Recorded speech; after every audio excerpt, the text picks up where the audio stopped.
Everybody, we are back with another edition of the Skookum Session Roundtable. And tonight we've got a really, in my opinion, an amazing group once again.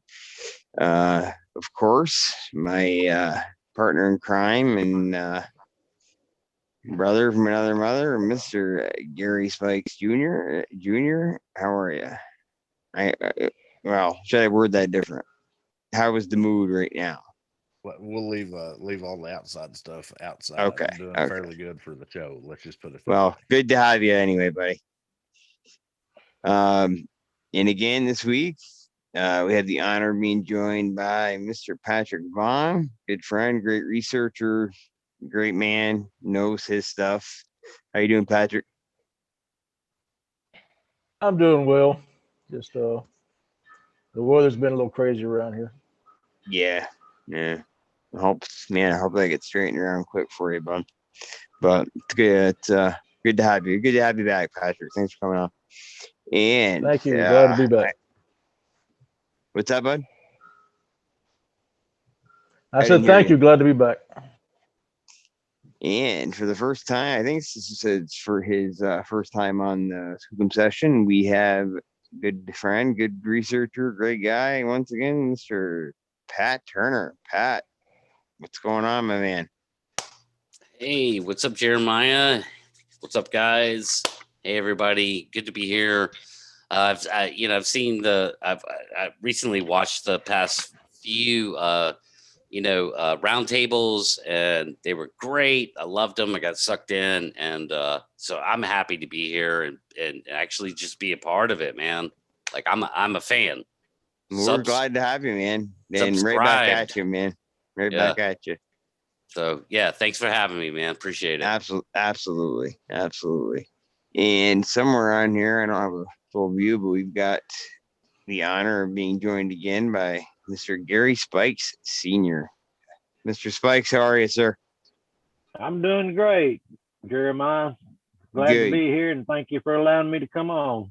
Absolutely. You don't have to thank me for that, Mr. Spikes. You're welcome here anytime you want, sir. Anytime. It's good to have you. Great to have you. And I think this is last, but certainly not least, for the first time in the house, Mr. Big Dog Mendoza. What's going on, buddy? Big Dog. What's up, man? What's going on, y'all? Thanks for Not much, letting man. me. Thanks for coming on, man. Finally, it's great to have you. Yeah, it was hard to get everything situated and get scheduled where I can come on, but I appreciate you letting me mess up your show. Absolutely, man. Absolutely. I've been dying to get. We've been, Gary and I have talked about this a long time. Getting you and Pat on here. But yeah, thanks for coming on, man. Anyway, I did send, I sent Sean an invitation. He may hop on late. Sean Wilson and Nathan out for the night, so it's just the gang right here. Like I said, possibly Sean. So we'll see. But anyway, we had a pretty good conversation going a few minutes ago. Everybody, Patrick mentioned something, it hit pretty good last week when we got into our when we had our discussion about communication with these things.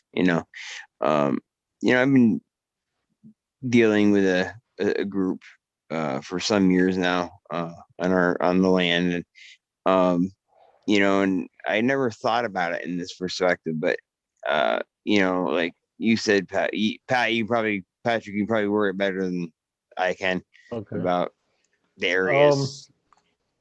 Well, when you have a situation like what you're talking about, and of course it translates to all your BLM land, your wildlife management areas, deer leases, all the places they inhabit, they have their area,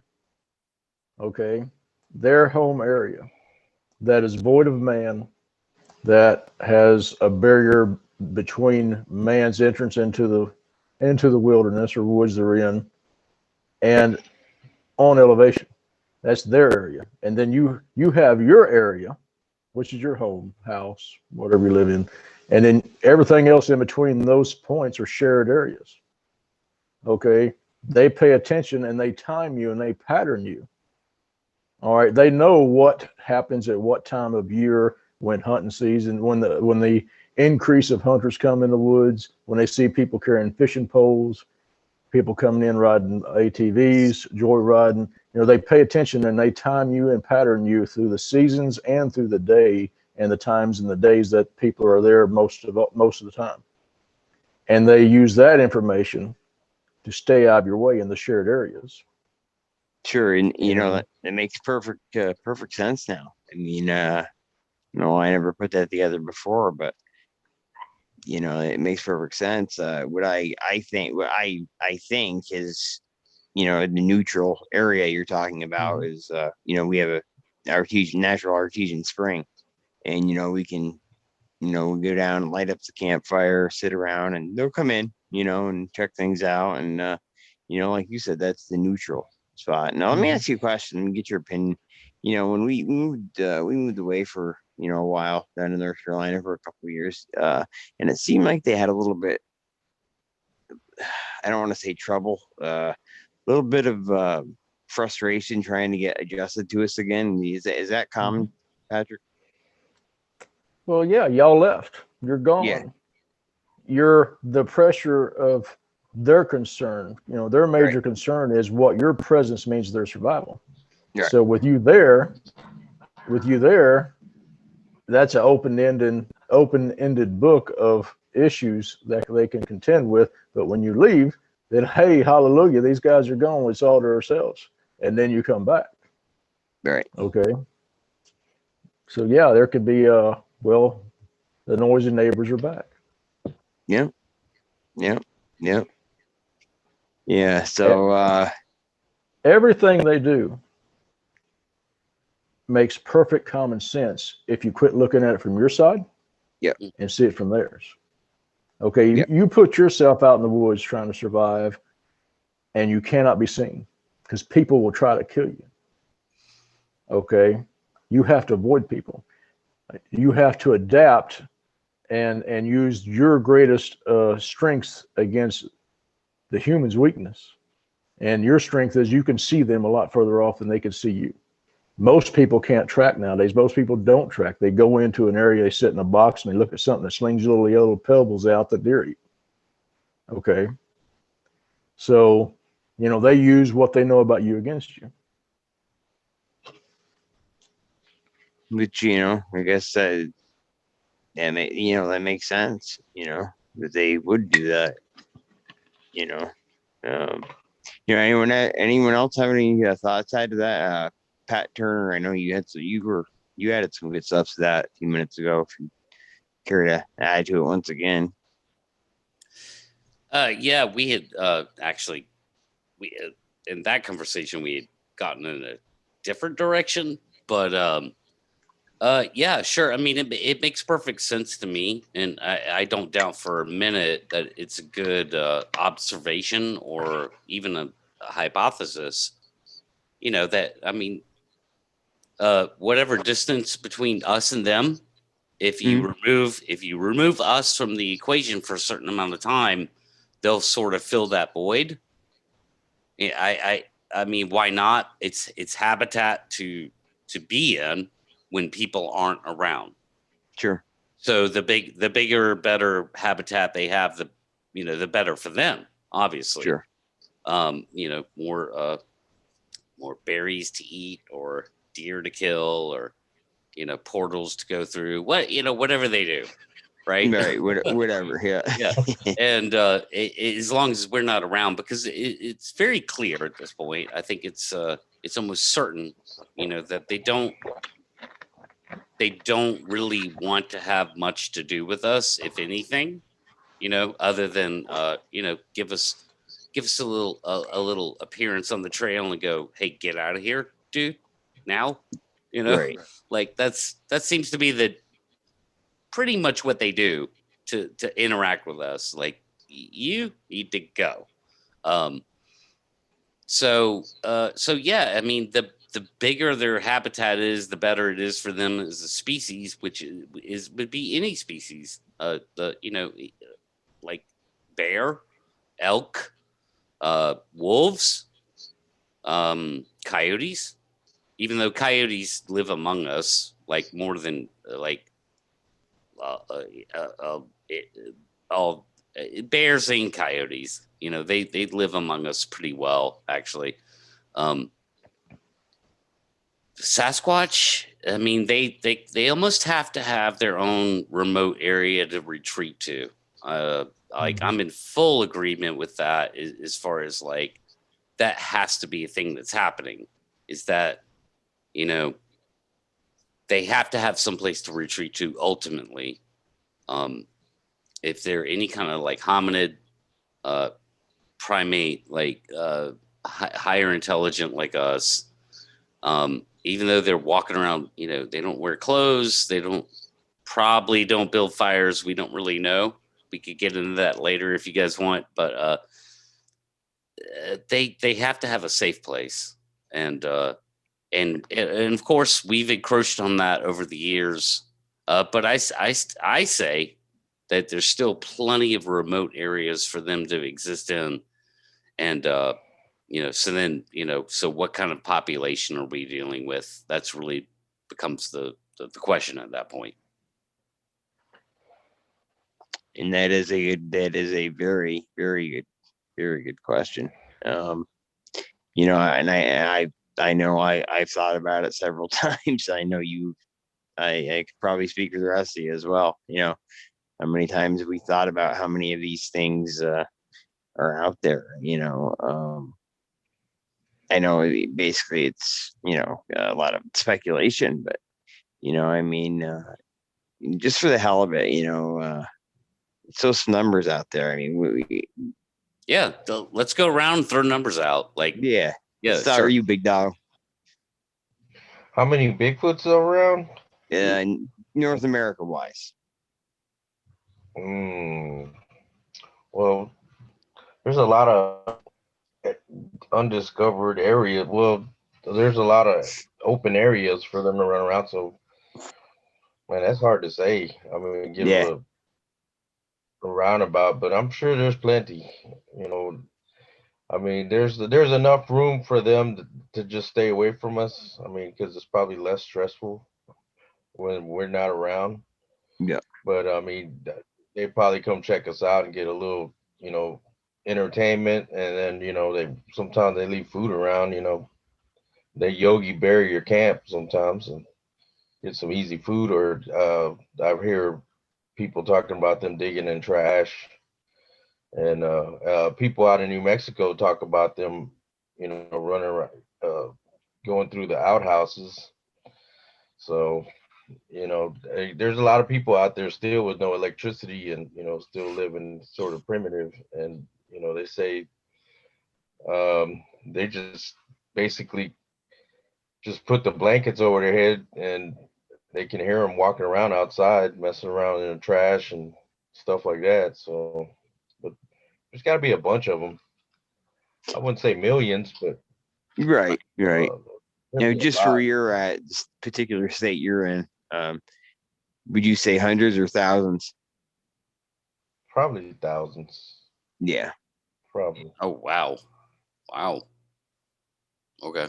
You got a lot in East Texas, and then there's some like further down south, and and then there's a lot in the desert. People don't think there is. People always think they just run around in the woods, but people see them out in the desert.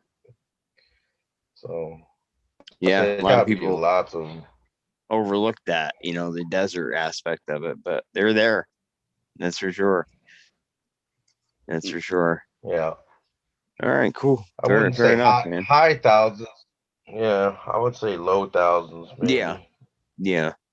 But yeah, I'm kind of like in a similar situation. I've thought about it a lot, and the Adirondack Park is so huge. It's tough to put a number, but I know I have a family, anywhere, when we left for North Carolina a couple of years ago, we were at 8. There was 8 of them, family group of 8. So, I know I've got 8 within walking distance, come April, so, and that's just that's a 250-acre piece of private land. So you talk about a 6.2 million acre, park. Well, if you look at the United States, just the United States, at like a picture of it at night, and just look at all the lighted areas where all the cities are, there's so much darkness. There's so many areas that are not lit up. That's so true. That's why I say that. Even Texas is like that. Yeah. Oh yeah. Especially right now, right? Right. Sorry. Yeah. Sorry, Big Dog. I couldn't resist. Yeah. It's all good. We got it all worked out. Yeah, I know you do. So yeah, I don't what do you think, Gary Senior, about population? What are your numbers? Well, they've gone down quite a bit down here, I think, because there's so much activity and so much encroachment. I think they're kind of moving more back into the wild country. The ones that were here, I haven't had any action at all since Junior left last time, other than some tree breaks. But I've been going down and checking the place every day, all during that snow. No activity at all. I found one tree break. It could have been the squatch, or it could have been the snow. Junior hadn't been down here to look at it yet. I think they're thinning out down here. There's more houses down here than there's been in my whole lifetime, and it just keeps growing and growing. They're pushing out timber. They're taking away their habitat. Yeah. So I mean, do you have a number though? Like, do you let's agree. Like, let's just talk North America, Canada, right? Yeah. Like, generally speaking, like, so local. Everyone kind of has their local idea, but what would the numbers be? I think we're trying to say, like, in North America. I personally, Pat, I'd go with 6 digits. I know that sounds kind of high, but when you take into consideration, these areas that, researchers such as us work, and we're dealing with these groups, those are just small pieces of, land. And then you take, for example, like I was just saying, and a Big Dog was just saying about, all the land that's out there that's yet to be fully, worked over, so, I like, it's speculation and it's a guess. I gotta say, I gotta say 6 digits, lower at the lower end. Okay. So you're like 100,000 minimum. Almost. Yeah. That sounds, that sounds like a good number. I'm between 100 and maybe 150. I'd have to agree to disagree. I mean, even if you look at the black bear populations in the United States right now, I mean, we'd be lucky to push 100,000. If there was 100,000 of these guys running around, we'd have a lot more. How would we say, people getting running over them and everything else. But I believe that the population is probably 20 or 30 plus, some, but 100,000, man. I mean, that's let me pull that up right quick. Oh yeah, I know. I realize that's a big number, but I just, like I said, I just take into account, between Canada and US and Mexico, where there is sightings. Yeah. It's just speculation, There's 600,000 black bear in North America. I just pulled that up. 600,000 black bear in North America. Yeah, about probably less than half of that is in the United States. Probably way less than that, actually. But I do know that they're, like Dad said, their population is definitely growing. I think that maybe the smallpox and stuff like that might have took them out. but especially down in South Texas, up here into southern Oklahoma, East Texas, where the hog population is booming. It's almost like their population is growing along with the hog population.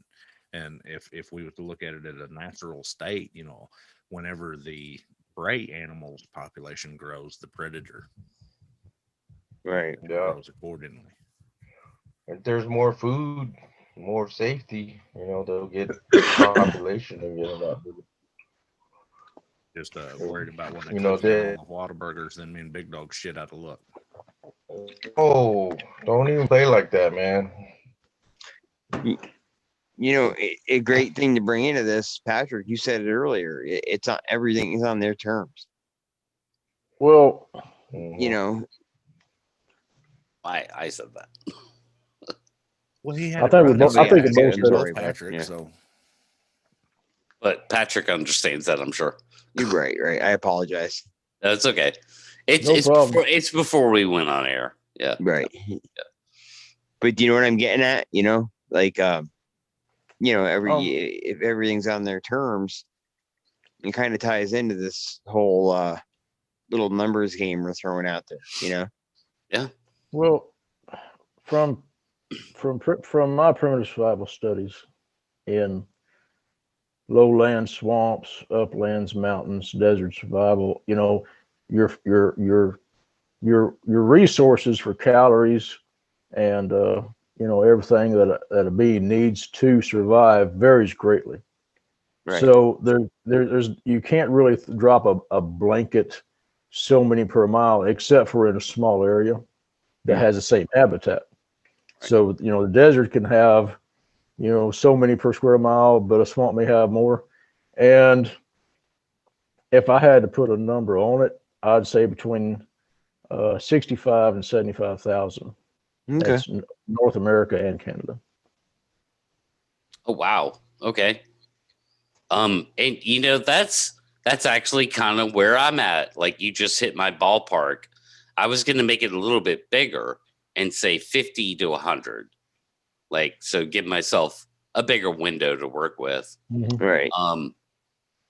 And you know, for a long time in the you know, the Bigfoot academic field, you know, what you'll hear is 1 to every 100 black bear. That's so Is that what it is now, Pat? yeah, that's what it's been like. I think that's what it's been for the past 3 decades. Okay. You know, so that's kind of where Meldrum's head is at, you know, and that comes from, you know, like Bendernagel and you know, all the old school guys. They just kind of came up with this 1 to 100 black bear scenario. Patrick? Well, 30 years ago, that could have been a very close number. But tracking these things, okay, they are multiplying at a high rate of speed. There are more now than I think there has been, you know, in man's history. Yeah, I gotta Yeah, agree. I agree mean, with you. Fair enough. But I'd say that, you know, like, again, I mean, look, these guys don't know this because they've studied Bigfoot actually, right? Like, observe them and watch them and counted their population growth. So that was something that they came up with academically. So really, we're not much worse than them by speculating, and we've hit those numbers, I think. You know, I mean, you know, Jeremiah here, he lowballed it at 100,000, and nobody's saying 5 million, right? Obviously, Right. And me and Patrick kind of came in together at the, you know, 50 to 100,000 range. He said, you know, 50 to 65, and so it would have to be something like that. Look, I mean, we know this, guys, right? There's not 10 of them, and there's not 10 million of them. Right. So that's what we're working with. So we're no better. We were no better at guessing it than you know, Bendernagel or Meldrum. You know, I would think we're no better or no worse, I would say, against Agreed. population. And Some people I've think always there's thought one running around. when I heard Sorry. Belgium say 1 to 100 black bear, I thought, man, there's got to be more than 12 in my state. Yeah, I was like, there's got to be. So that's off. I'm gonna increase that percentage by at least 30%. Or I gotta maybe agree with you on that, 10%. Pat. I mean, that seems like that to me personally, just to me personally seems like an awful. That seems low. Yeah, I think it's probably more like five to Yep. every 100 black bear, or maybe Yep. 10. Maybe even 10. Yeah. 1 in 10. Yeah. Yeah. Patrick? Well, do you think there could be something derived from, okay, a person was in the woods for, at this age, at this time, and had one, pretty sure encounter, versus he's in the woods in this many woods and he's had this many encounters in a year? You think you could derive a ratio from that as far as and backtrack it to population? Only in that area. You would have to replicate that in different areas of the country. Well, yeah, but I mean, there's a lot of people. I'm just wondering if you could take some of the reports from 30 years ago and reports from today in the same area and see how many people in that same area are having experiences versus how many had it back then. Of course, that depends on our population too. I think that gets convoluted, and it definitely starts stepping into where anecdotal accounts is not science. That's not evidence, And I'm not saying that people don't see Bigfoot. I know that they do. All I'm saying is that if you're going to take anecdotal accounts, you can only take that so far, and so like kind of what you're talking about gets really convoluted with like any just an kind idea. of attempt, any attempt to try and come up with numbers. But then again, are we really concerned about numbers? It's fun to speculate, which is all we're doing here, right? We're just speculating, I had one 1985. Okay. Got knocked out. I had another one at 30 and then another at 39. So I had two, if you plotted it on a timeline, one here and these are unsolicited encounters. And then you had one here and one here. The frequency of it, I'm just wondering if the frequency of it could transfer into something that has to do with their population.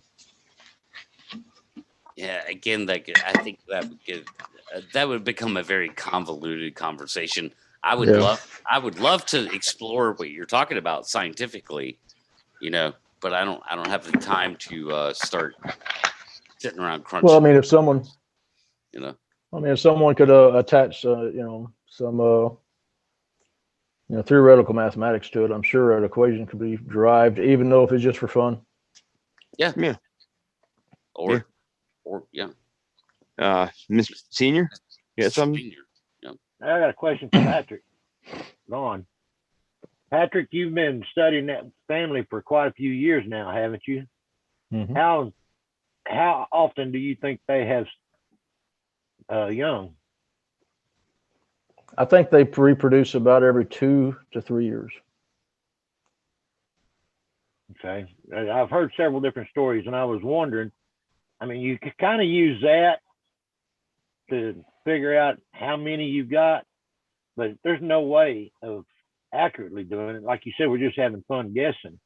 Yeah. Well, but you guys have been doing this for years. I'm just starting. I have no idea how many's in the United States or in Canada.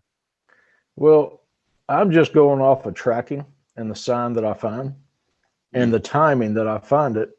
And so little Sam was about 2.5 years old when Samantha was born. It was 2.5, 3 years old, when I noticed a little track, so, that's just a rough guesstimation. It could be, if I had to guess, I would say between 2 to 5 years, they have a young one, just a rough range.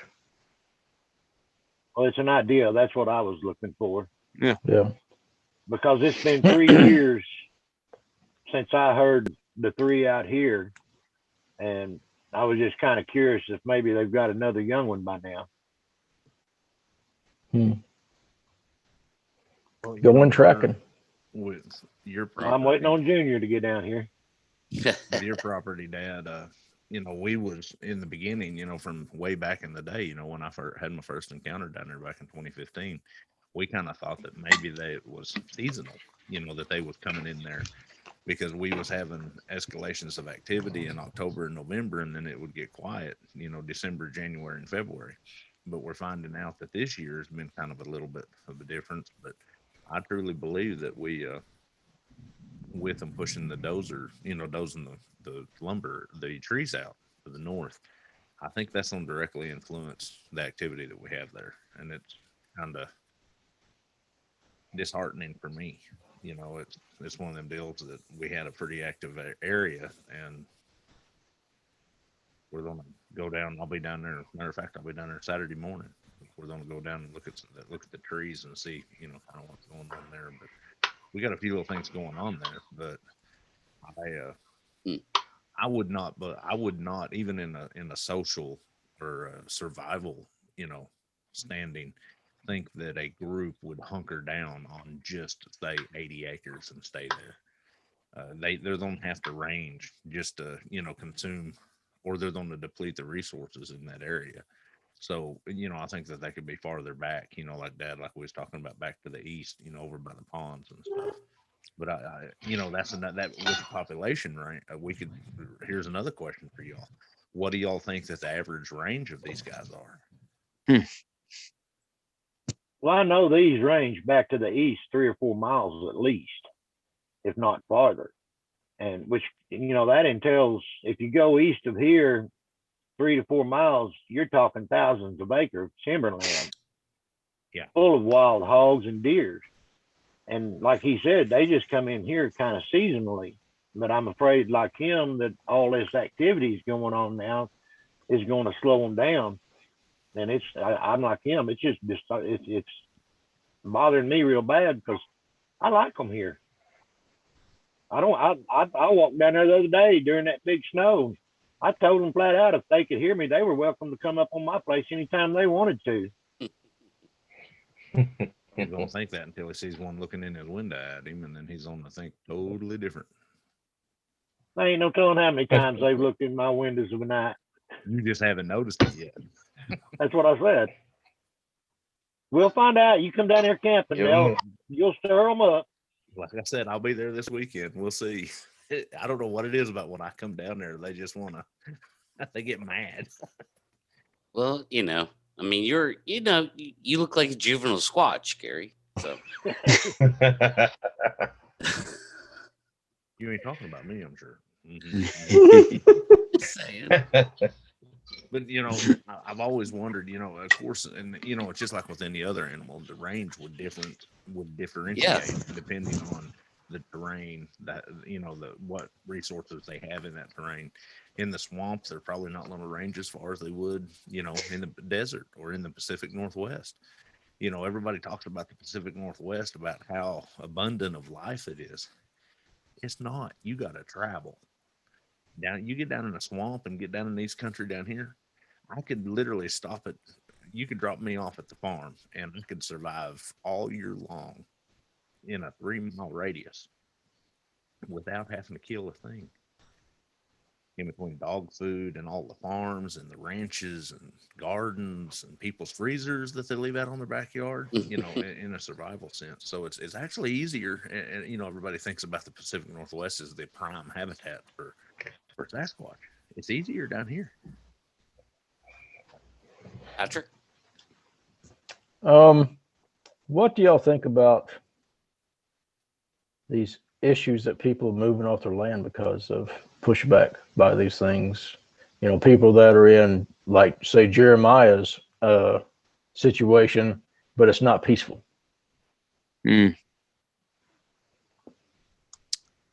I don't know enough about it. We only get really, honestly, a handful of stories where that happens. And so again, that's anecdotal accounts, and I'm not saying those people are full of crap or that, you know, they're all true.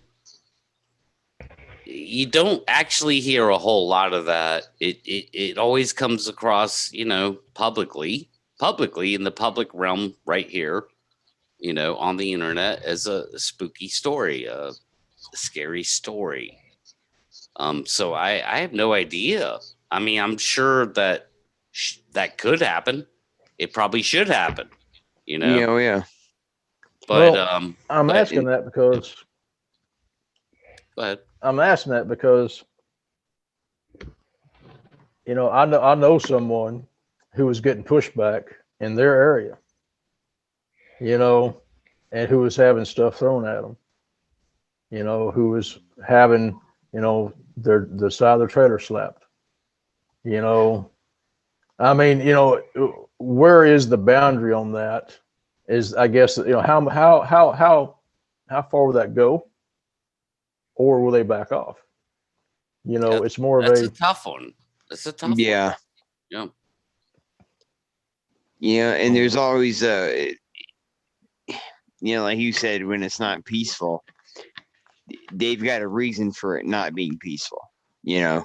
Well, This situation, I'm not talking about it as a whole. I'm talking about as a model. Yeah. For the population growth that I'm seeing.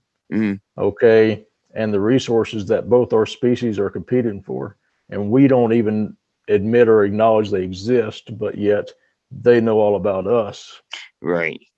So that little farm that someone got pushed off of is a model compared to, you know, that could be used as a model for, could it be predictive, or will something else change? Right. You know, we have a fairly, if you want to say, decently documented case of something similar to that, you know, with the siege of Zenobia. And, you know, my first response is the same response that I had when I discussed it with the individuals involved in it. What is your definition of pushback? What is your definition of aggressive behavior? What might be aggressive to us is not aggressive to them. You know, we might interpret stones being thrown as aggressive, and it's not aggressive. It's just them letting. Now, when they're running up and physically attacking somebody, it'd be a different story. But if they're running up and showing their teeth or in the window and stuff like that, you know, chimpanzees, if you really want to compare apples and oranges, I mean, you know, chimpanzees flash their lips and stuff for excitement and everything else. So we would have to, how would we say it? We would have to really be careful how we interpret the transition in between the two. Well, considering that the norm for a Bigfoot is to stay away from us, to not interact, to stay away, to hide back, for them to step forward and start doing something to your domicile, that in itself is a statement. And so if you have a small, even if it's one or two people that's ever had this happen to them, and it started happening in the last 50 years, you know, and I know because I'm tracking them, their population is you know, really growing. You know, how can you model that for the future and say another 50 years? Well, they should stop doing that then. I mean, you can't keep incursion runs into our territory and slap on our homes. Eventually you're gonna get shot in the face. Well, Sorry. Another thing too, though, we have to look at it this way too. I hate to say this. Whose territory was it first? What gives us the right to encroach on their territory? Just because now I know this could go all the way back to the First Nations people, but what gives us the right? Okay, I bought this land. Well, what if they was on that land before you was? Well, fair enough, Gary. I understand that sentiment, and I agree with it. But we have to recognize that the vast majority of the human species doesn't recognize that there's a freaking primate walking around in the true. woods, you know. So we as humans are going to do what we do. We're going to expand. We're going to grow. That's why we have the modern world, right? The modern world wouldn't exist without that expansion and growth.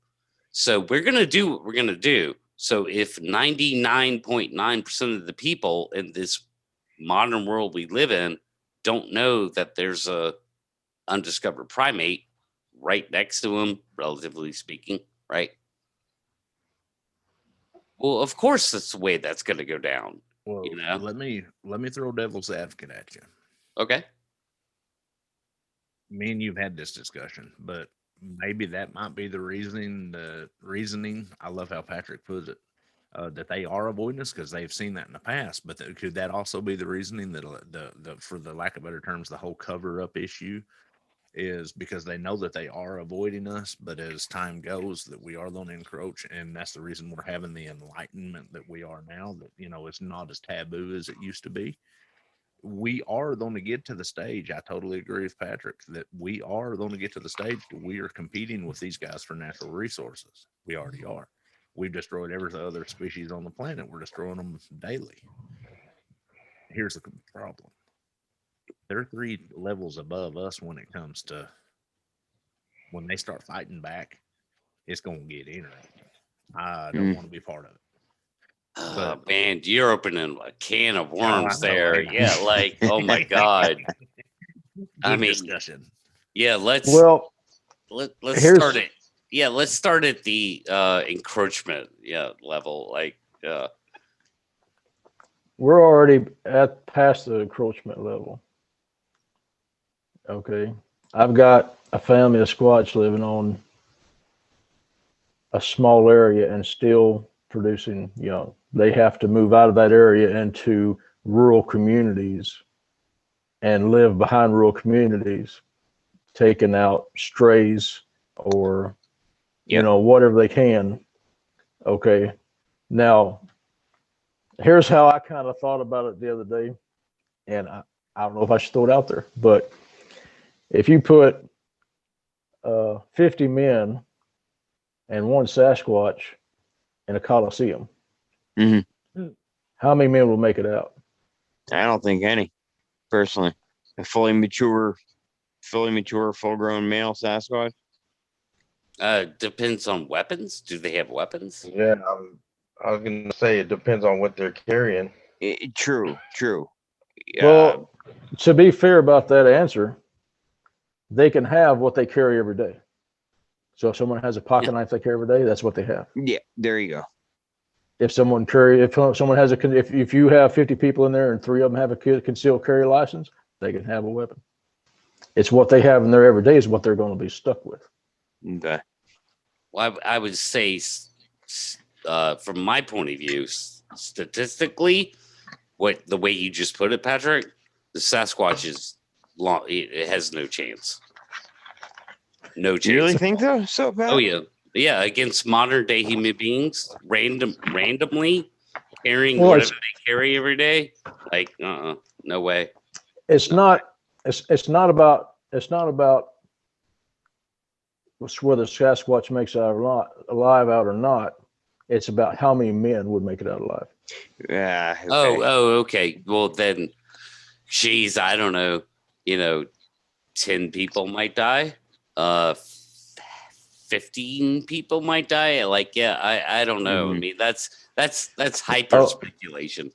It is, but knowing their capabilities doing 40 miles an hour. Yeah. And with their great strength, my personal opinion would maybe 3.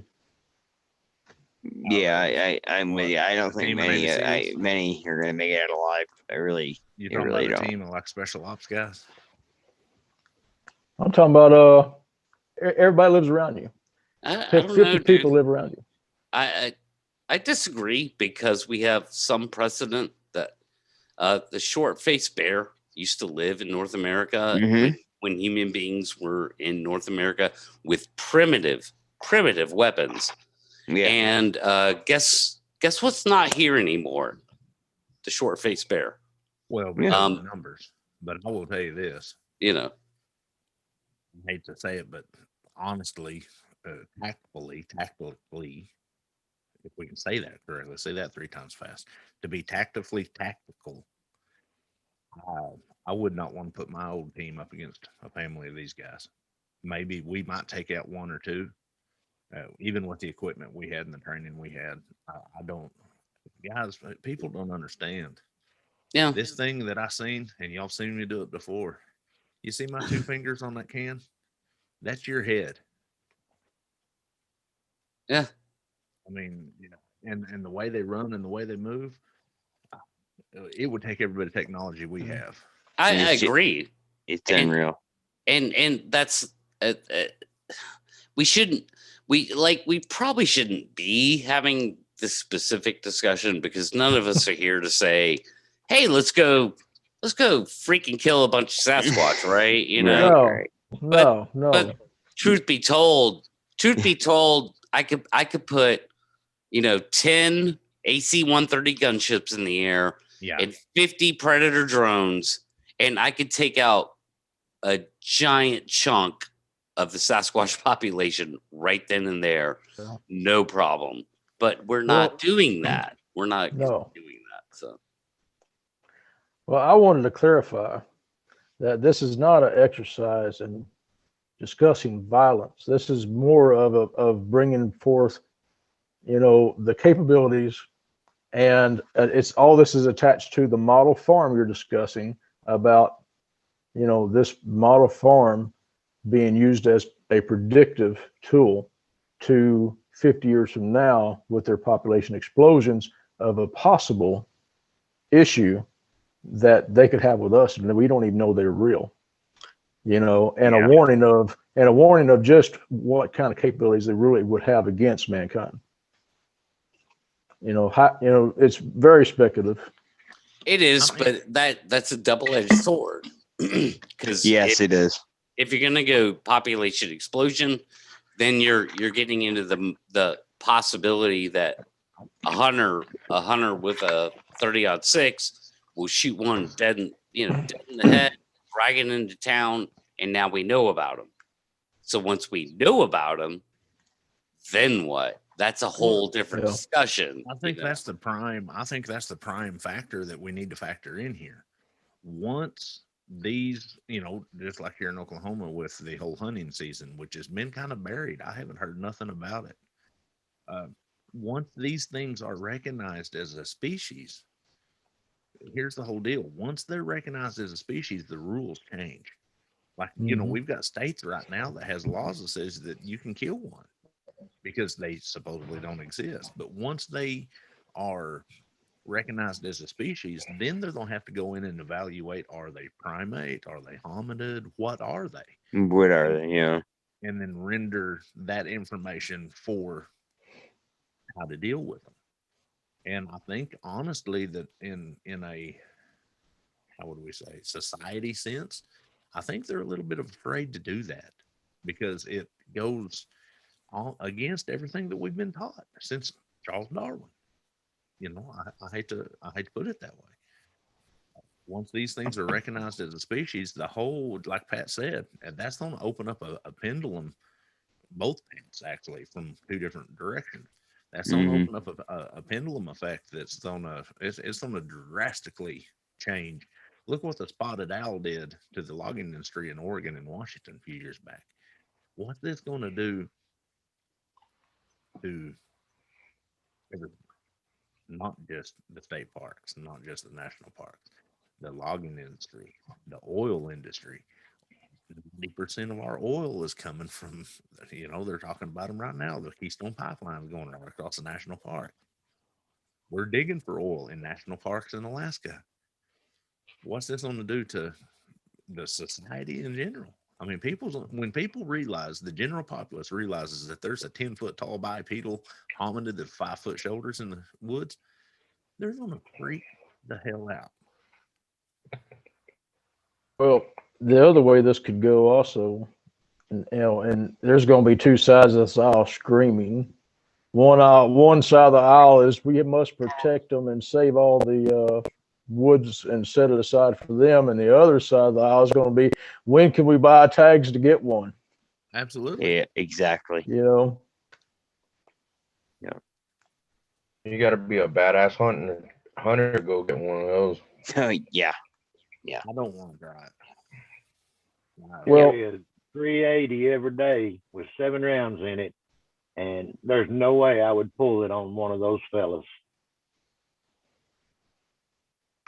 Well, I mean, there would have to be a situation where if it's threatening your life, or if it's got Gary in the headlock, and you know you Yeah, want to but- protect yourself.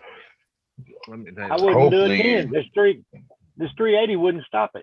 That's what I'm saying. If one's got me in the headlock, I'm just gonna tell Dad, get the heck out of here, because if he's got me in the headlock, I ain't gonna be in the headlock long, because my head's gonna go flying across the. It's gonna be like when you loosen up one of those little milk jugs and you squeeze them like this, and it goes. You I just think gotta shoot someone's- him in the eye with the 380. I think someone saw that on a video game, didn't they? Yeah, sounds like it. You know, that's why I laugh, you know, and people always have the argument, you know, Big Dog, me and you talked about this today a little bit. You know, Gary, we did too last week, you know, the big debate over, you know, what do you want? What do you want for a side piece when you're out and you're on a grizzly hunt? You know, you get these guys that'll say, you know, yeah, I'll carry my 9mm, shoot them 17 times with my Glock. Well, you know what? When they're crashing out of that brush, 40 miles an hour, you're gonna get, if you're lucky, you're one shot off. That's even if you even remember you have a gun. Exactly. Right. Yeah, exactly. Exactly. That One too. shot, maybe, and Mhm. so me personally, I'd go for the punch as opposed to the, you know, the 16 round of 9mm ammo. But Patrick, Well, do y'all remember maybe 10, 12 years ago, grizzly bear jumps a hunter, has a 7mm Magnum, and he dumps 2 clips of 7mm Magnum into this bear before it drops. yes, I do remember that. And that was just a bear. Yes, But I can also personally attest to seeing a guy drop one with one shot from a right. Yeah, it's all where you hit it. Yeah. Placement does have a lot to do with it. Yeah, You know, Well, this was a charging bear. yeah, yeah. that's a whole Which you're not different- gonna have the opportunity to place it exactly Yeah. where you want it when it's, think about it. you this know, way. coming at you 35, 40 miles an hour. You I've know, been and- on the receiving end of that charge from a brown. You take my dog. My dog we've clocked him at 38 mile an hour, and most of y'all have seen the videos. yeah, Dad can attest to it. Dad will be tromping around or be running flat out with his 4-wheeler, and that dog will keep up with him. If they're coming out of the brush at 20 yards at 35 mile an hour, here's another thing we got to look at too. These things coming at you at 35 mile an hour, he's doing 2 steps for 30 yards. right. He's 10 feet tall. So you don't have to be Wild Bill Hickok to skin that hog to get it up high enough to shoot. You're talking split maybe 1.2 seconds to get that thing up. That's the reason I believe the 12 gauge shotgun, and you might get one off. Same here, Gary. Same Then here. here's another factor. He's coming at you that fast. You do get some shots off. He's still running on adrenaline. You might put him down, but he's going to get to you. And I guarantee you, he's going to do more damage to you in that 1.2 seconds than you did with the 10 bullets hitting him. That's for sure. I agree. Well, That's why I said I won't even draw on them. Yeah, it's Well, unfeasible. well, the question then becomes, were they going to get to you anyway? Right. That's Like, so right on. Yeah, right on. or are they charging you, or are they bluff charging you? You know, Absolutely. and then what's the and change? so yeah, I would say if they're charging you, kind of the scenario you were just talking about is that actual charge. A bluff charge, I think, would be a pause if they got hit with a couple of rounds. Like, whoa, But Yeah. then what happens after you skin the leather and shoot him? A bluff charge becomes a real charge. Yes, so there's a You're pause. right. There's a Yeah. pause there. There will be a pause for sure. And in that pause, you're going to get a couple few more rounds off. And right. I've always said, like, look, you need to be firing 300 Win Mag or 50 cal. Like, that's it. Like, I ain't talking about pistols. I'm talking about Right. Barretts, Yeah. sniper rifles, man. Like big bore. big bore. guns. Yes. Yep. Big long guns, high velocity, huge rounds, man. It was Yep. it dude, you could kill an elephant with it. You can kill a freaking Sasquatch with it. No doubt. Hey, Pat, you say you get that one that happens to be in front of you. What are you going to do about the ones that's in behind you and to the side of you? Yeah, I know. Like, here comes the boulder on the back of my head, right? I mean, I agree. Yeah, I'm not talking tactics here. I'm talking just if you shot one, what would I'm a true happen? That's it. believer. Yeah. And if they then, want you, they're gonna get you you. know, being able to hold your faculties together, you know, As while long as trying it's to over get these with shots quickly. off is a whole nother ball game, you know, because when I had my encounter with the female, you know, from 30 feet away, even if I had wanted to, I was so frozen in terror. Right. I would not have been able to physically get that 300 Magnum off my shoulder if I wanted to. Yep. Yeah. No way. Yeah. I- No, I agree with you, Jeremiah. That's a great point.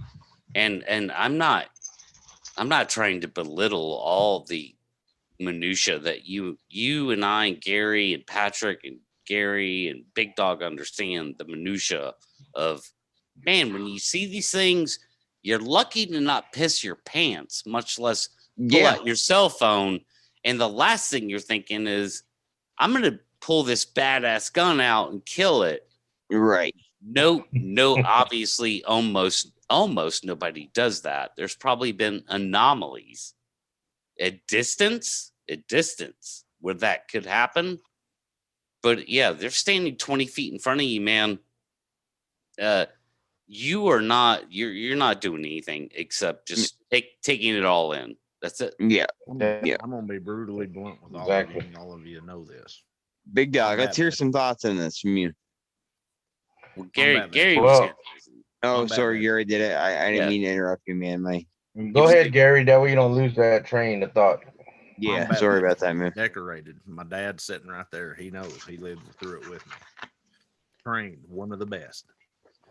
Trained to grab a pistol, grab a gun. What did I do? Laid in the fetal position and pissed and shit my britches. And then when I finally came to my senses, I reached for the pistol. Reach for What your did gun. it do? It vacated the premises. So there's a prime example of one of the so-called best. And I literally lost all bodily functions.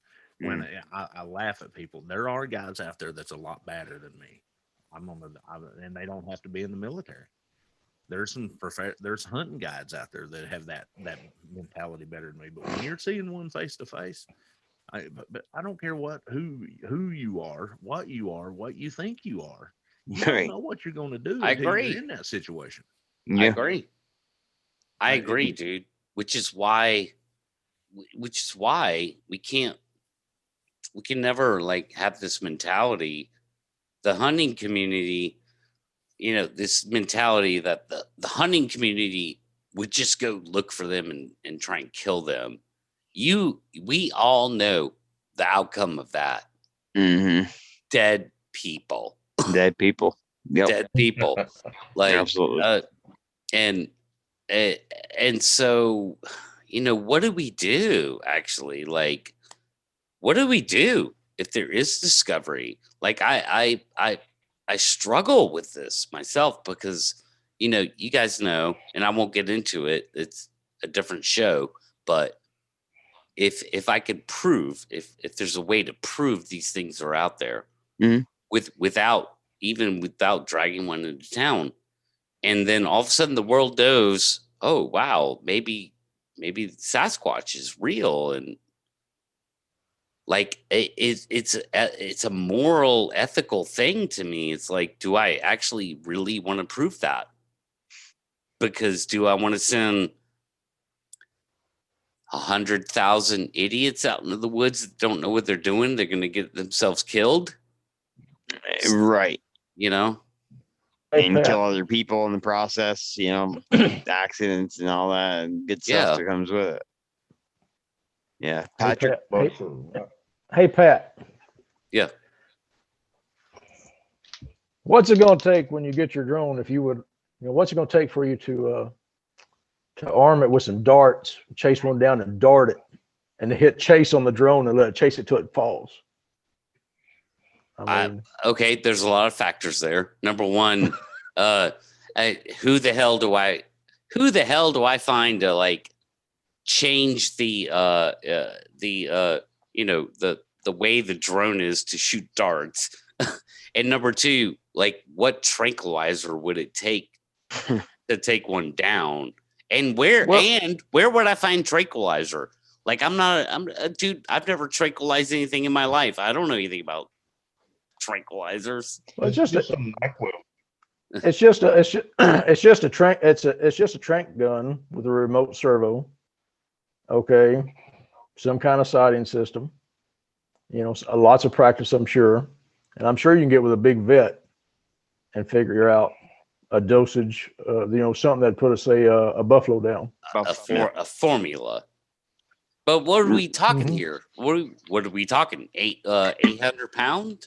800 pound bipedal animal. Here's the thing: if you overdose it and kill it, so what? I mean, it's an accident. You wouldn't want it. You wouldn't want it to Yeah. happen. But scientifically, it would still be, it'd still be a thing. Here's still the be question on that. Say you I- kill one and they prove it's a hominid. You go up for murder. It's not human. It's not human. Yeah, they are. They're human. That means they're human. That means Well, they're it- us. Well, here you are. You're getting into the legal definition of Yeah. murder is human on human. It's not illegal to kill a chimpanzee. Yeah. Does that make sense? Yeah. So Yeah. I mean, yeah. I mean, they are not human, dude. There are no human beings on this planet that are 8 feet tall with 4 foot wide shoulders. So that is not human scope. It's Wait a it's minute. hominoid. When I used to drink all the time, I got 10 feet tall and bulletproof, damn it. Well, yeah, I hear you there, brother. And I got myself in some trouble thinking I was 10 feet tall and bulletproof. Oh yeah. But yeah, they're not human. They're not human beings. I mean, obviously, if they were human beings, I mean, like, why are they naked in the woods? Don't build fires and like they're not. What about the Amazonian indigenous tribes? What about the African indigenous tribes? They did. Well, they live in subtropical environments. Yeah. yeah, and I hear what you're saying, Gary, but I mean, Or tropical environment. they're not running 50, 45, 50 miles an hour and Yeah. Well, Eight y'all feet know my tall. idea on what they are. eight, not 10 human, feet they're tall superhuman. and They're supernatural. Yeah, look, the tallest human being to ever live was Robert Winslow. I think his name Wadlow. was. Yeah, Robert Wadlow, Wadlow. 8'11", Wadlow. Yeah. 550 pounds. So we'll just say 9 feet tall. Yeah. He lived to the ripe age of 22. Mm-hmm. He could barely walk. Yep. He suffered from what we call gigantism or whatever. Yeah, something like that. Yeah, like he was he had a medical condition, Yes. right? Obviously, that allowed his body to grow past the rest of us, Right. and so he could barely walk. Sasquatch are 9 feet tall and they can walk just fine. Gary can tell you. My buddy Gary Spikes Jr. can tell you, they walk just fine. Just fine. And they're They freaking run pretty big, good, right? too. You know. And you Baxter know, can probably tell you that more than I can. He's tracked them farther than I have. So these are actual big things, really big things. oh, jeez. That can walk just fine. They outclass us in mobility, Mm-hmm. so they're fine. So they're nothing like us. I mean, they might be similar. They might be distant cousins. They might be on the hominid branch. You know, I think they likely are some kind of primate, but they are not human. No way, not human. You know, Pat, thanks for bringing that Robert Wadlow thing up, because that you know, I've said this for years and I've said it many times, but I'm going to say it again. You know, that's why, you know, he was, 9 feet, you know, what's around is 9 feet, 550 pounds was his max weight he ever hit. And he was kind of lanky, you know, Extremely lanky. He was very lanky. yeah. So take a Sasquatch, a fully mature male Sasquatch, that's the same height. I mean, that's why I think a lot of people underestimate the weight of these things. Yeah, you might be right. I really do. Here's a funny factor. Neanderthal. We know that they range from 6 to 7.5 to 8 feet tall, some of them, but their bone density is twice that of human. Yeah. And way different. Bone density directly correlates to tendon structure and muscle structure. So yes, they could be twice as big as we don't know what they physically look like. They were way different than us. I mean, I think we know that we understand that from the fossil record to some degree. That Neanderthal was way different than us, even though we were both, hominids, and they're not here anymore. So humans battled them and for resources and pretty much wiped them off the face of the planet.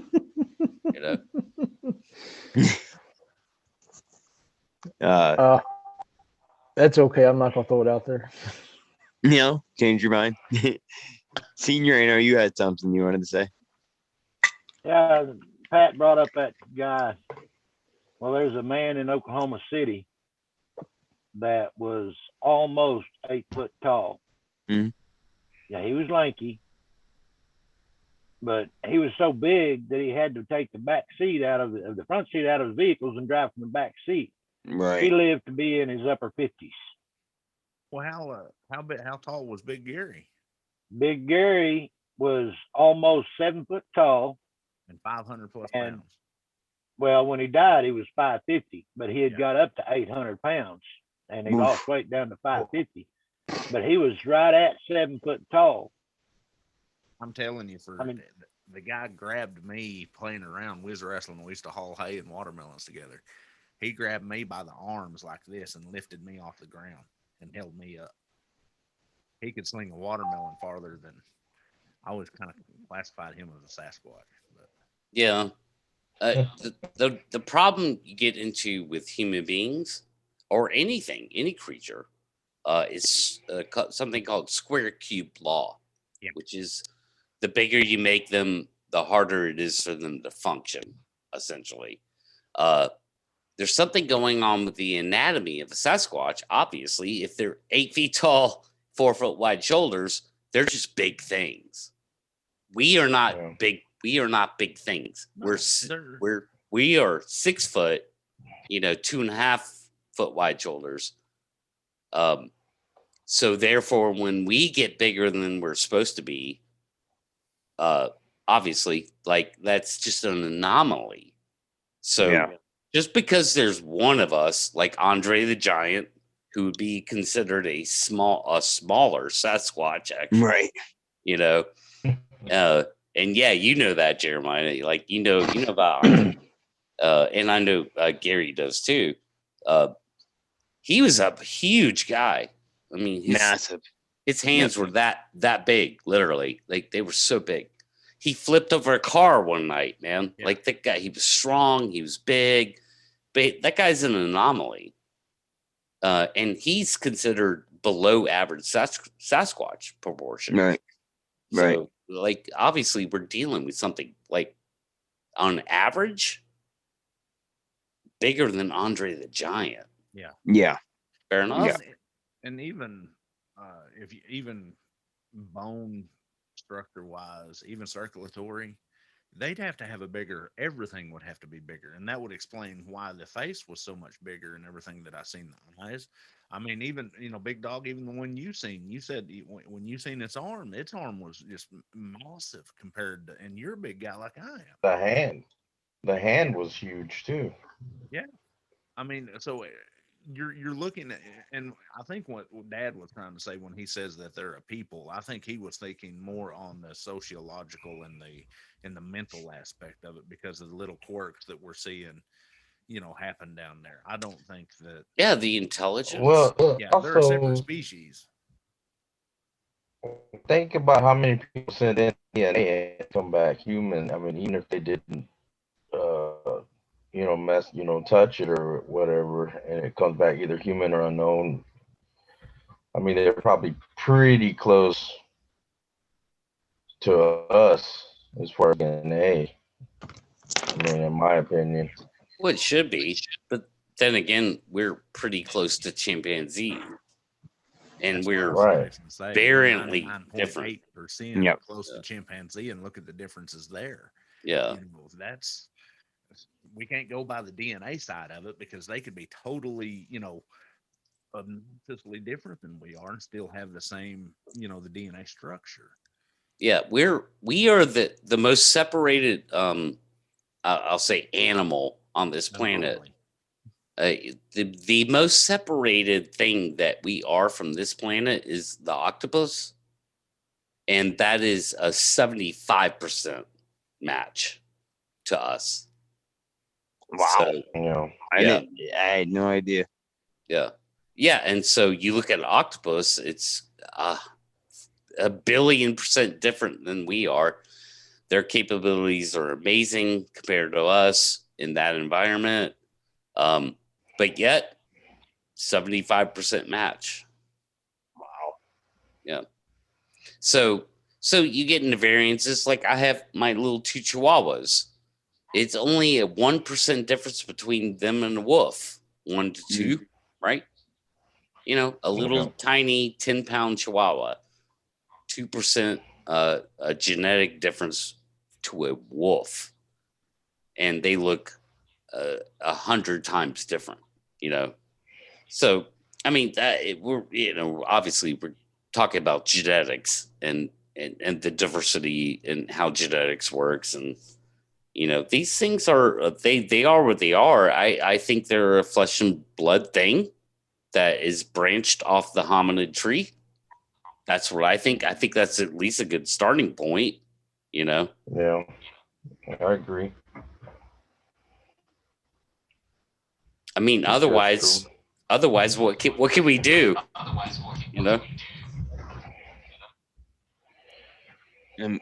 Yeah, I mean, it's definitely it's a toughie. I mean, and that's extremely interesting to me. But you mentioned that the octopus and your chihuahuas and the smallest amount of difference, DNA wise, can mean such a huge difference appearance wise. Absolutely. And ability wise, and et cetera, et cetera. So that's I mean, very well put, Pat. Very well put. What's funny is humans, Homo sapiens, are farther away than any other, like Pat was saying, any other species on the planet. Baboons, all of the primates are closer knit genetically than we are. We are the anomaly. Mm-hmm. And if you look at the physical characteristics of Sasquatch, they're closer to the primates than we are. I mean, you have all these versions of primates. They all Yeah. have the same characteristics, hair, certain physical characteristics, where we as humans are the abnormality, kind of off in the right field. I agree. Like they are way Sasquatch is way more like a gorilla than we are. Yeah. You know, I would even say a chimpanzee. Oh yeah. They're way more like that than we are. You know, they look like a gorilla from the waist up, Mm-hmm. but they kind of look like human from the waist down. Like they're almost like Lucy. What you call Lucy, Yeah. the you know a fossil, Mhm. a fossilized Lucy from way back when. But yeah, they're very unique hominid in my opinion, and yeah, I just don't know what to do with them. I just don't know what to do with them. Right. I'm gonna That's throw this one that's out the there. question. I'm gonna throw this one out there, and I know people's gonna beat me. That up is for the this, and I ultimate don't care. question. I think Sasquatch is Neanderthal. I'm just gonna throw it out there. I think Sasquatch is directly correlative to Neanderthal. If you do research on Neanderthals' characteristics, how they lived, how they ate, their physical size, their mass, their intelligence levels, I think Sasquatch is Neanderthal. When we do they do the recreations of Neanderthal. I don't care what people says. They're putting human characteristics on. Yeah, Yeah. I agree. We Yeah. don't know what Neanderthal looked like.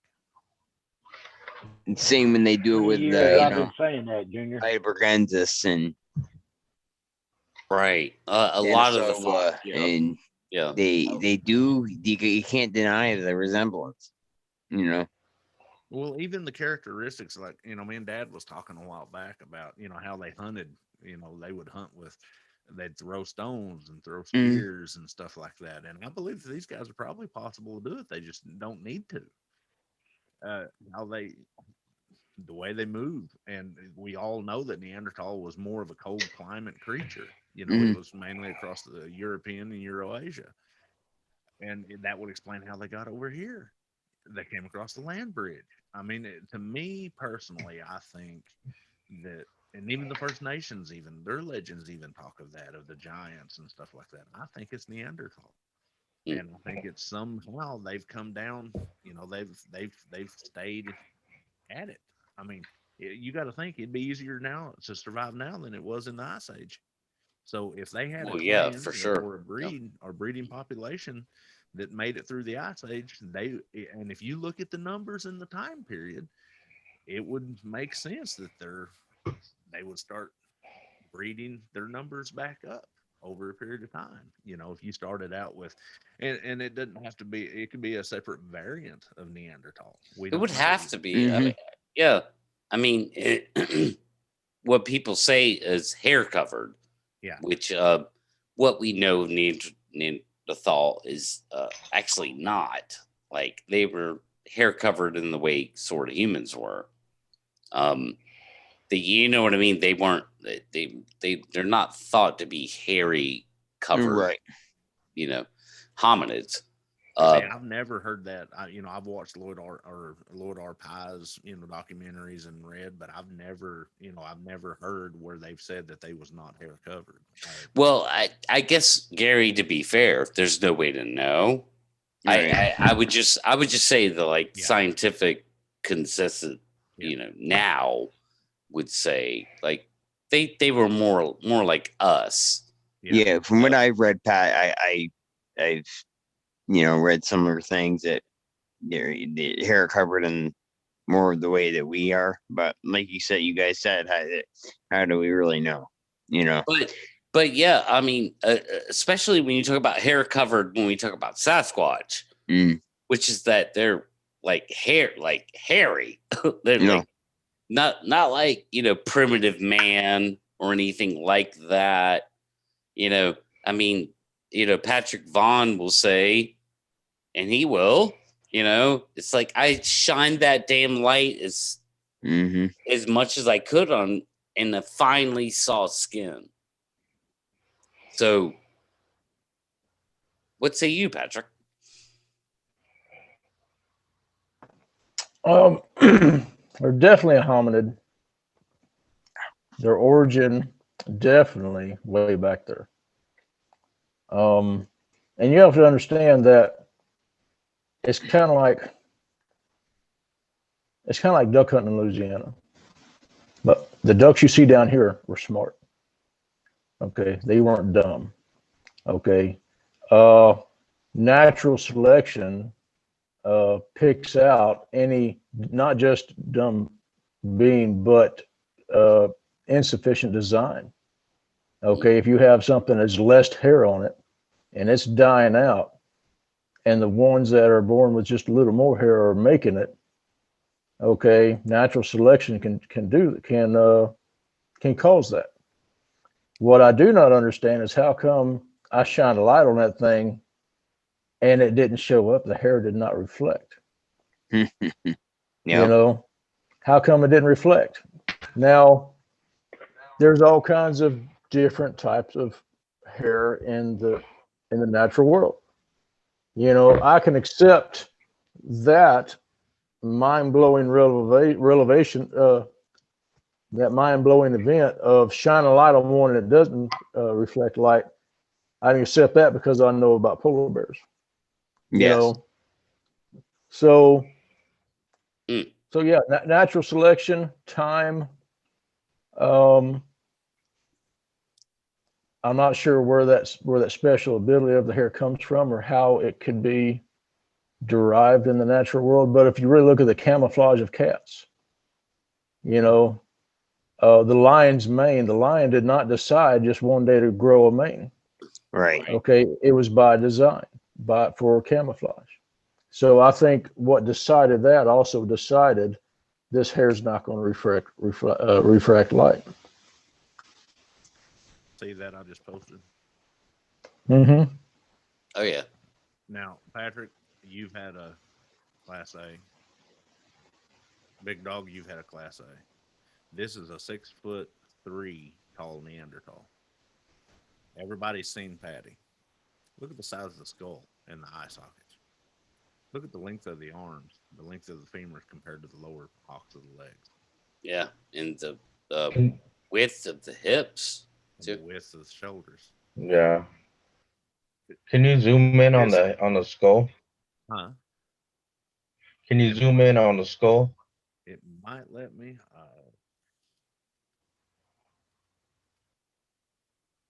Yeah. Look at the brow ridge.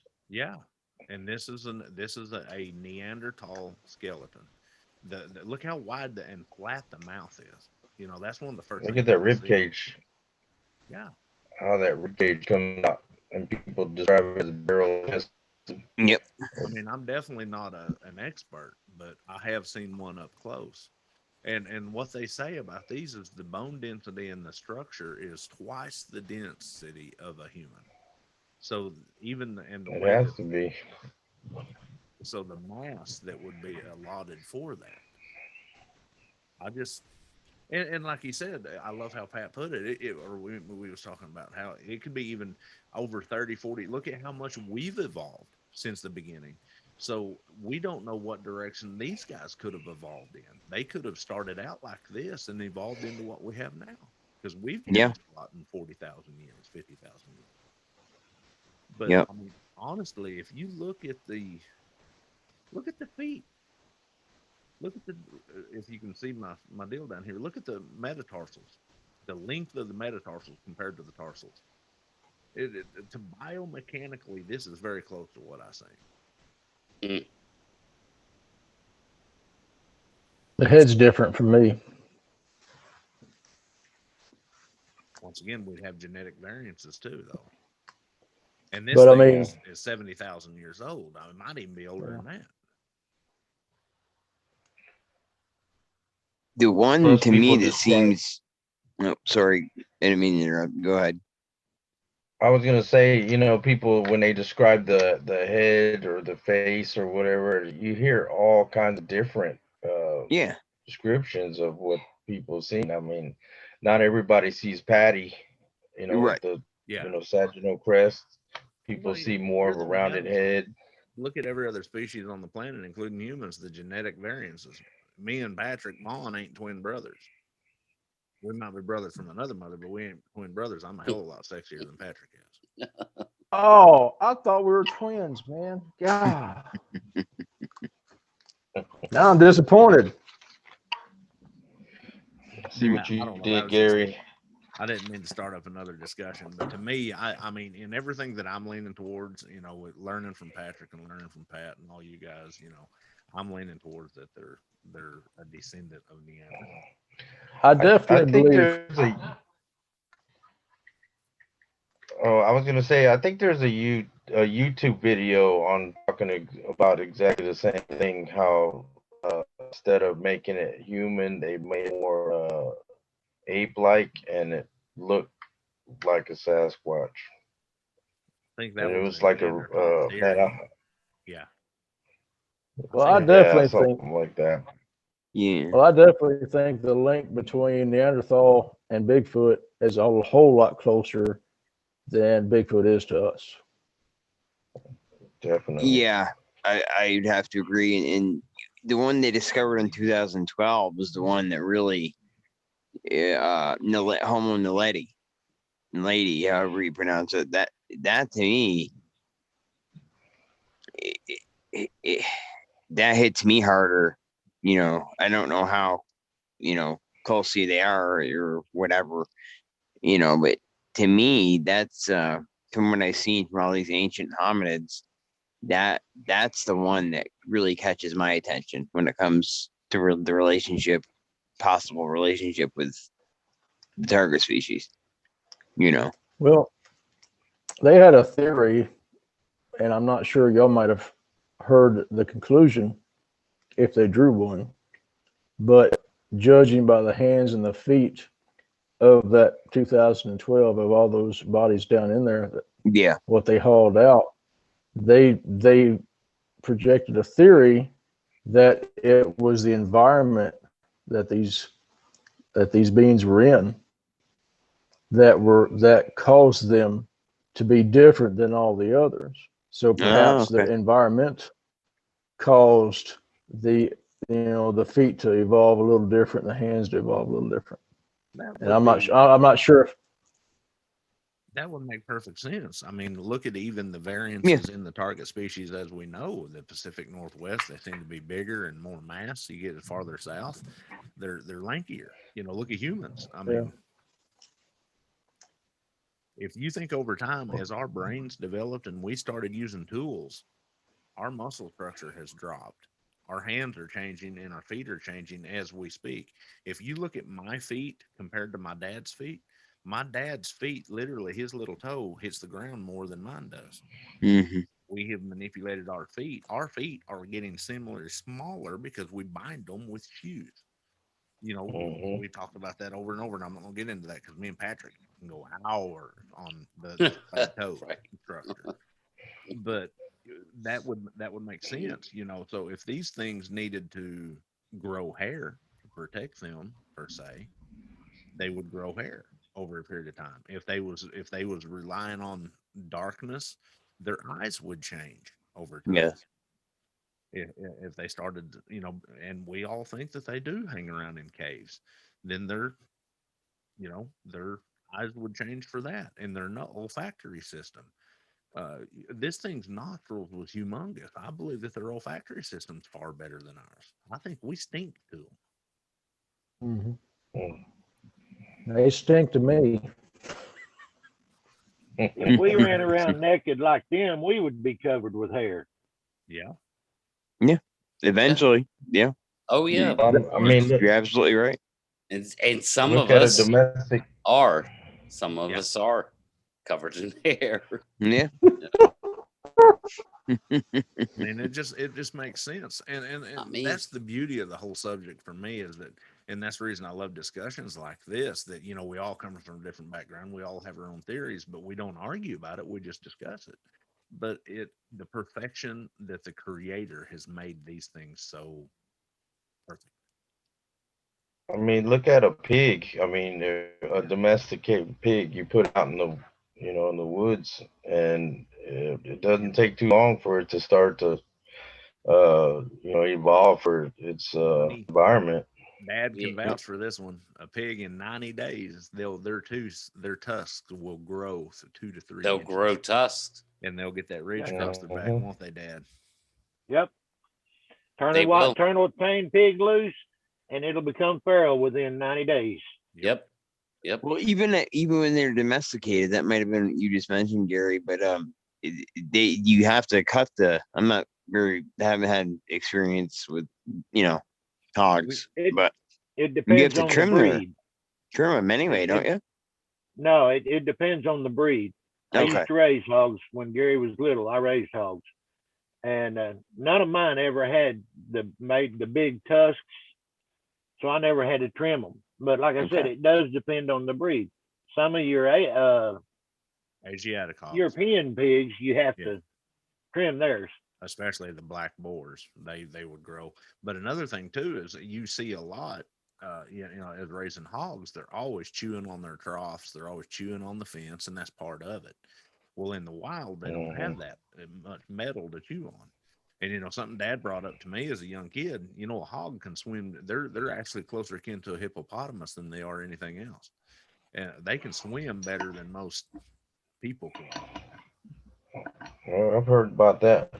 Yeah. People out on canoes, and then hogs start chasing them, and they think because they're in a canoe that they're safe.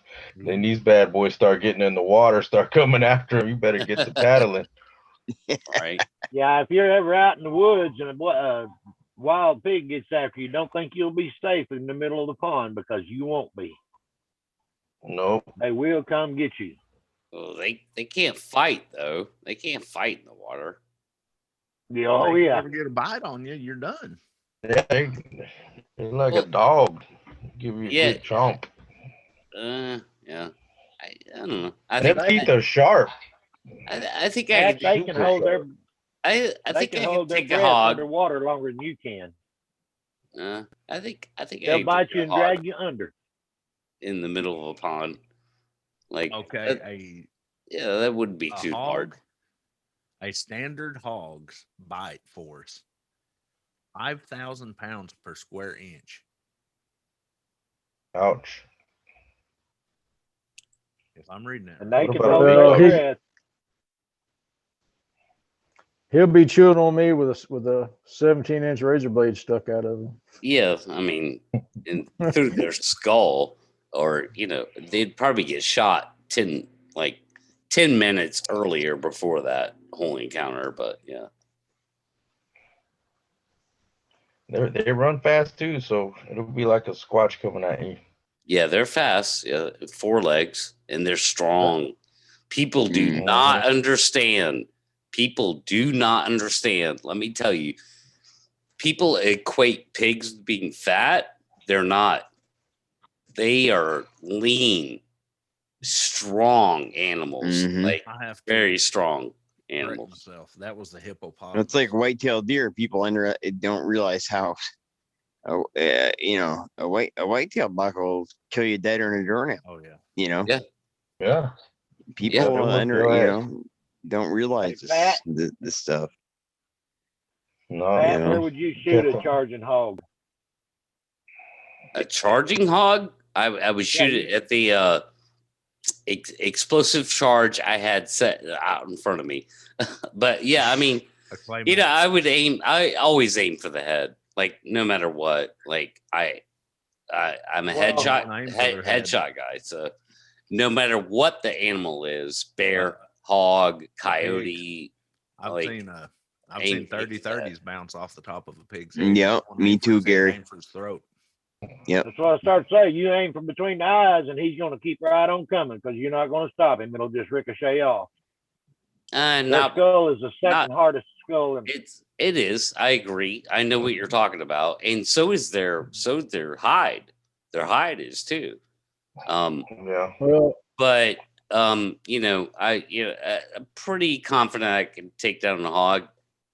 I have the right firepower to do that. Yeah, and that circles us back around, like with the 330, take a 300 Win Mags, in the 300 Magnum family, well, I can tell you a full choke 12 gauge with buckshot. Yep. At 4 feet in the nose, Mhm. will drop it. We'll take down hog. I tell you what else is fun to do too, and Dad will vouch for that, is about 4 dogs and a long, sharp butcher knife. Let the dogs pull him down, and you climb on top of him and go. That's fun. Yeah. So So when you're out in the woods, working or just wandering around, you're not going to be carrying a 300 mag. You're not going to be carrying no big rifle with you. Like if I'm out there building fence, I can't carry a rifle and work. I could take down a hog with a 223, no problem. Oh yeah, they'll do it. It's just It's all a fast, Well, how you very gonna- fast round. How you going to build fence with a 223 slung across your shoulder? I don't. I'll let somebody else build the fence. I'll guard them.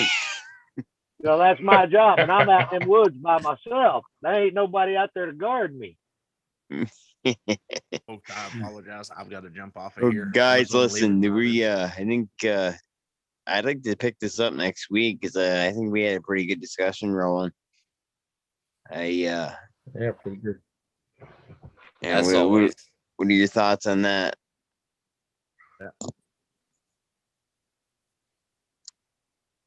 Great, Yeah, there you great go. discussion. Thumbs up. Wait, there's a camera. I always get the camera. Yeah, Patrick, you yeah. gotta do your Let's see thumbs the up. thumbs up.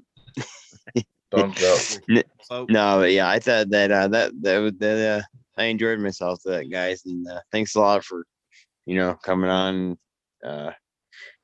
So if Patrick or Pat, Big Dog Patrick Senior, you're available next weekend, same time, same bat channel. If you're in the mood to do it again, let's rock and roll. Absolutely. Cool. Make sure Junior tells me. I'll make sure he tells you. Don't worry. Dad, I'm starting to agree with you.